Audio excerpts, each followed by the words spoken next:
All 269 accused in the Vachati tribals case convicted of rape and sexual abuse. Over 100 are policemen and 17 forest officials. Former DMK Labour Minister Anbarasan's properties are searched by the Vigilance and Anti-Corruption Department. The Madras High Court clears the Trichy-Thiruvarambur merger. Nominations end for the civic poll. 69 candidates in the fray for the top job at Ripon Building. What do they promise? I will make entire office of the corporations as hygienic and like a corporate. Sidewalk talk. Will T Nagar ever get its pavements back? India's renowned culinary master Sanjeev Kapoor whips up a happy heart full of delicious surprises. Butter has least because it has water. But that does not make butter the best medium. This silver screen lights up with Vishal, Salman Khan and Cheran, a mix of romance and action this Friday.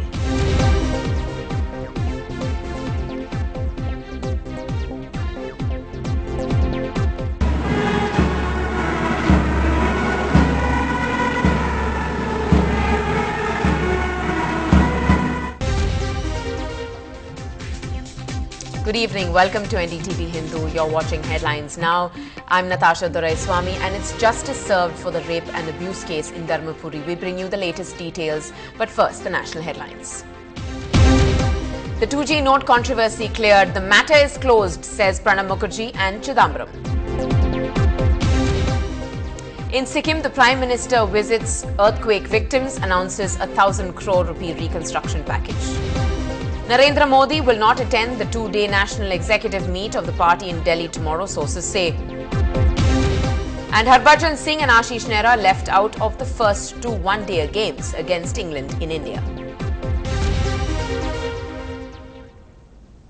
Well, in the ongoing Vachati rape case verdict hearing in Tamil Nadu, all 269 accused have been convicted in the 19-year-old rape case for rape, torture and atrocities on Dalits.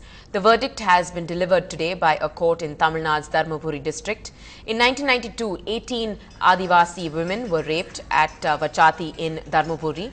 More than 100 Dalits tortured and abused during a search for smuggled sandalwood. 269 people, including 100 policemen and 17 forest officials, stand accused in this case. Around 100 women.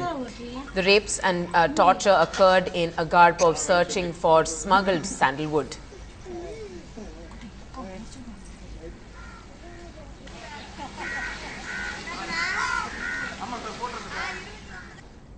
And on to our other big story from tonight. After the land grab offensive, DMK leadership now is staring at a DVAC in overdrive, tracking complaints of disproportionate assets.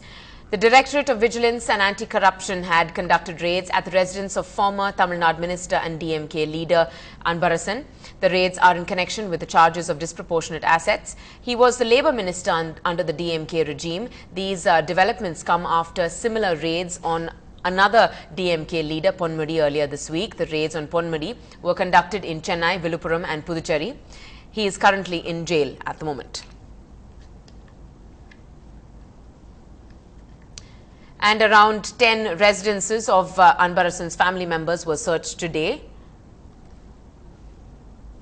with his younger sister and younger brother's residences in Kundratur, the main area searched.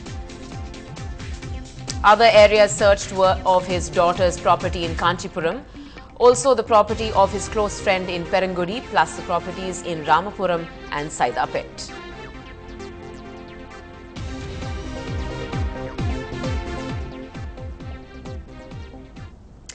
Well, the Madras High Court today upheld the Tamil Nadu government's order on including Thiruvarambur town in Trichy Corporation limits. On the 21st of this month, Justice Kribakaran of the Madras High Court passed orders quashing the government order after hearing the petition filed by an advocate, Balachandran of Trichy.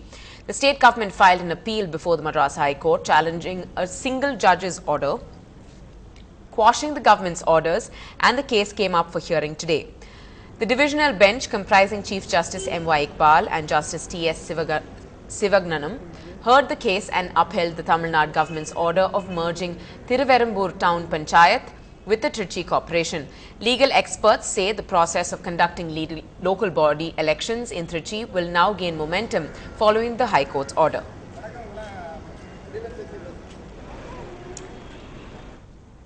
Well, the local body polls are a lot less hyped than the state elections. There are no booklets with promises galore. There has been a delay in the announcement of the candidates itself. If you want to go beyond party names and take a closer look at the candidate before casting your vote, this is your chance to know what the mayoral candidates promise if they win. The City Corporation office buzzing with activity and protected by a two-layer security.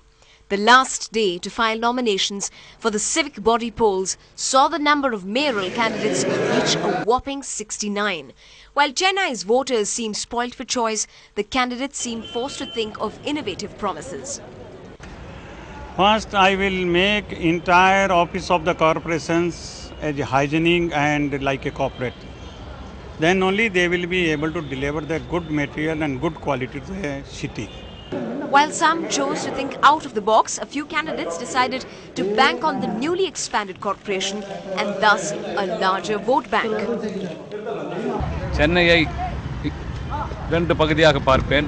ஒன்று இப்போது இருக்கின்ற சென்னை மாநகராட்சி, இப்போது புறநகர் என்று சேர்க்கின்ற புறநகர் பகுதியாக இரண்டாக பிரித்து அந்த புறநகர் பகுதியில் இருக்கின்ற சாலைகளையும் அங்கு இருக்கின்ற கால்வாய்களும் சீரமைத்து அந்த பொதுமக்களும் சென்னையினுடைய சுகத்தை அனுபவிக்கின்ற அளவுக்கு பயனாற்றுவேன்.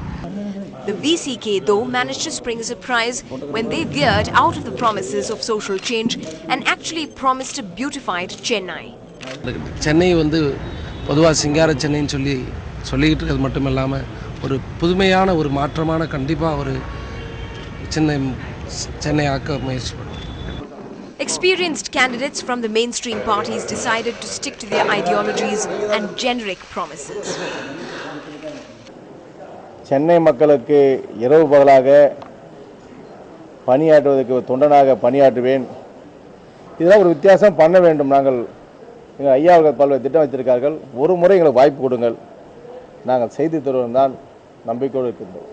While the general belief is that people prefer voting for the party in power at the state or the main battle is between the true Dravidian parties, this does not seem to deter the independent and smaller party candidates in any way. In fact, they plan to leave no stone unturned in their bid to be seated at the Ripon building. In Chennai, with camera person Devraj, Pratiksha Ramkumar for NDTV Hindu. And on to a weather update now. And the city of Chennai woke up to clouds thundering down and pelting the city with sheets of water.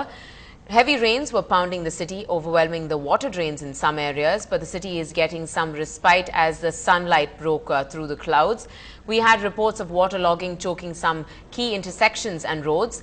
Meanwhile, the Met Department reports indicate that thunder showers might continue this evening as well, so do carry your umbrellas as you venture out. But here's something new that will bring a smile to the face of students.